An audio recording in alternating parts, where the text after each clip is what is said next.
Hello, my name is Alejandra, and I work for the Hispanic Association of Colleges and Universities within their national internship program as a program manager. So I will be telling you today about the opportunities with the HNIP program and opportunities that students should be aware of. So to start off, we are a paid program, so all of our students are getting paid to intern. For undergraduates, the rate beginning in 2026 will be 18.50 per hour, and for graduate students, it'll be 20.25 per hour. We have a variety of internships available throughout the year. So we have students that work for the fall and spring for 15 week sessions and students that work in the summer for 10-week sessions. These can vary in different formats. So we have some that are virtual, some that are hybrid and in person in field offices throughout the country. And we do also have opportunities that vary in hours. So some are full-time and some are part-time. In addition to being an intern with our program, there are benefits such as professional development seminars that students are required to attend. They do get paid to attend these, and they range in topics from financial literacy, mentorship, networking, and things that we think students can benefit from learning from, in addition to having their internship. In addition to that, we also have an alumni network, and this program has been around for about 30 years. So, as you can imagine, there have been many students that were once in your shoes that have then gone on to continue working in the federal space as well as corporate sector, nonprofit, etc. And often these are individuals that want to connect with students as they want to provide mentorship and kind of pay it forward as they were, like I said, once in your shoes. In addition to all of this, you also have a support system. So while we are tasked with finding internships that will match your experience level and things that you're interested in learning more about, we do also follow up throughout the internship.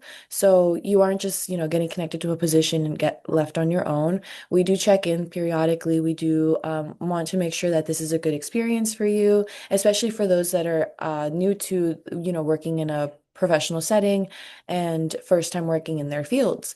So that support system, you can think of us as your additional advocates throughout the duration of your internship and beyond. Additionally, we do have opportunities where students are able to come to the DC area to intern in person. When interns are interested in that, we are also able to provide you with a reasonable cost housing option in the Washington, D.C. area or in your field offices locations.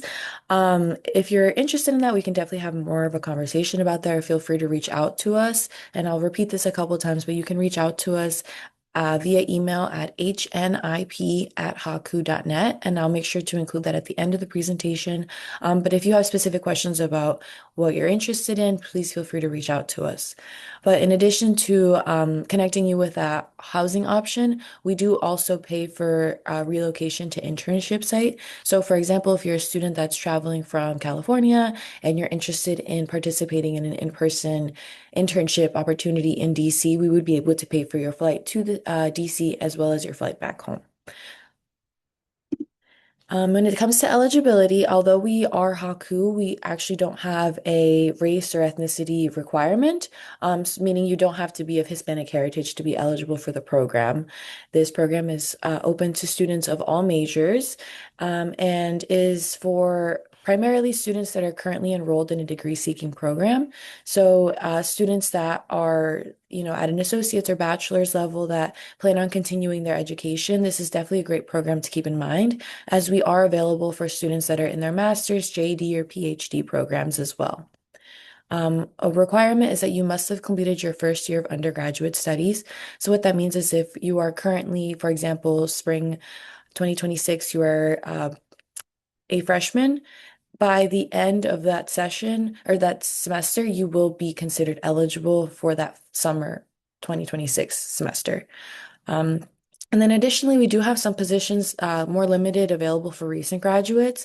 So kind of following that same example, if you're a student that is graduating in the spring 2026, that means that you are still eligible for summer 2026. You're eligible one semester after you graduate. And Very important last bullet point here. We do work with the federal government, so many of these internships are contingent on a successful security clearance. So because of that, most agencies do require that individuals be at least US citizens and at least legally authorized to work in the US. So most agencies do require the citizenship. However, some agencies that we're in partnership with have been in the past open to working with DACA recipients as well as permanent residents and international students with an F1 visa. When it comes to the application, we have done our best to make sure that it's pretty straightforward for students. As we know that, there's a lot going on as students and looking for an internship, it can be kind of stressful. So our application is on our website, and we ask that you fill out a education, resume, and work history section in our application. So for education, we ask that you only include higher education institutions. As well as for the resume section, we actually don't require you to submit a resume. Rather, we want you to input your information that you would want reflected on a resume, as one is automatically generated for you on our end when your application is submitted. So when it comes to resume section, you want to include any language proficiency. So if you're bilingual, and as well as any technical skills. So an example of this that comes to mind is like, computer science, they have coding languages and Python and different um, skill sets that you may want to highlight on your resume portion. In addition to that, also any involvement with clubs or organizations on your campus. We love to work with student leaders. So if this is something that you have experience in, definitely make sure to include it on your resume section. And then for work history, you may have heard many times to cater your resume to the position that you're applying to. And so something that makes this unique is that you're not applying to any one position, you're applying to be a part of the program. And so we really do want to see a full history, whether that be working in retail or food service. We still believe that there are benefits to being in those positions and skill set that you learn, and we do still think that it is relevant, so you definitely want to reflect that on your application. And of course, we also recognize that you are students and you may not have the most extensive work history within your field already, which is the point of us, exposing you to these opportunities. So don't shy away from including any work history that you think might not be relevant. We don't want to, this is really an opportunity for you to brag about yourself. Which feeds into the next portion, which is an essay portion, which is 500 words minimum. And the question is on the screen here. Given your professional and academic experiences, what skills could you bring to a federal internship? And what skills are you looking to further develop?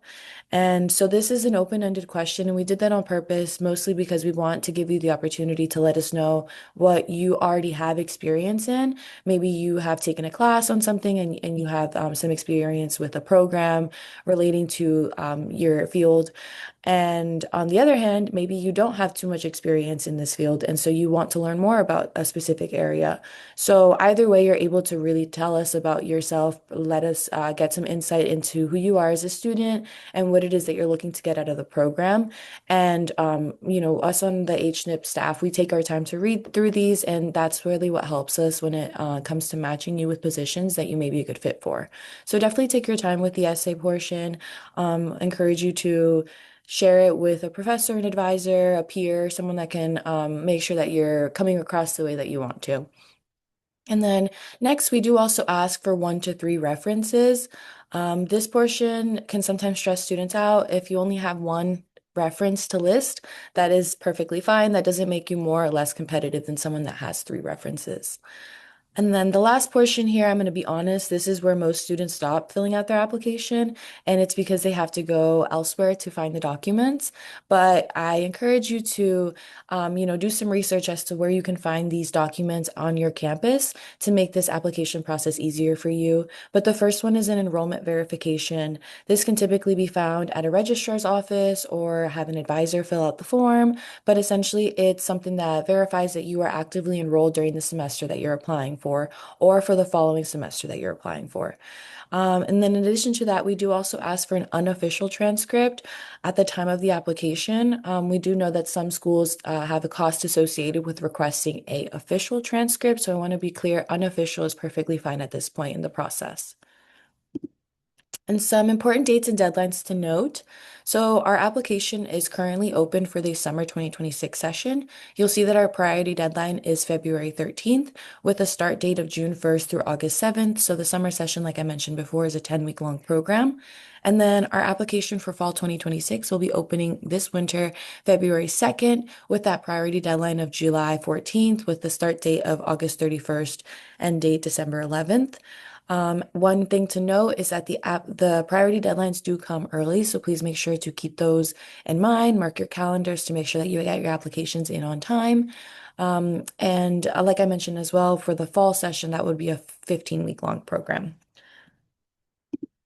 And to close out here, I just wanted to reshare how to connect with us. So if you're on social media, you can find us on Instagram. We post application deadlines, extensions, things like that, as well as any student testimonial if you're interested in hearing more from the student perspective about what the program looks like. And then in addition to that, like I mentioned earlier, our email is hnip@hacu.net. This email is monitored by multiple staff members within HNIP, and so you'll either get a response from myself or one of my colleagues, and it's the best way to reach us if you have any questions or want to reach out for a meeting. Additionally, our phone number is listed here. One thing to note is that we are based in Washington, D.C., so our hours are Eastern time, so please just be mindful of that. But like I mentioned earlier, our application is on our website, so you can find it searching that link or scanning this QR code. And the application process is one that will allow you to start your application, then return to it. So definitely make sure to take a look at the application and start it if this is something that's of interest to you. And I encourage you to reach out to us if you have any questions. Thank you so much for taking some time to watch this recording, and please feel free to reach out. Thank you. Bye-bye.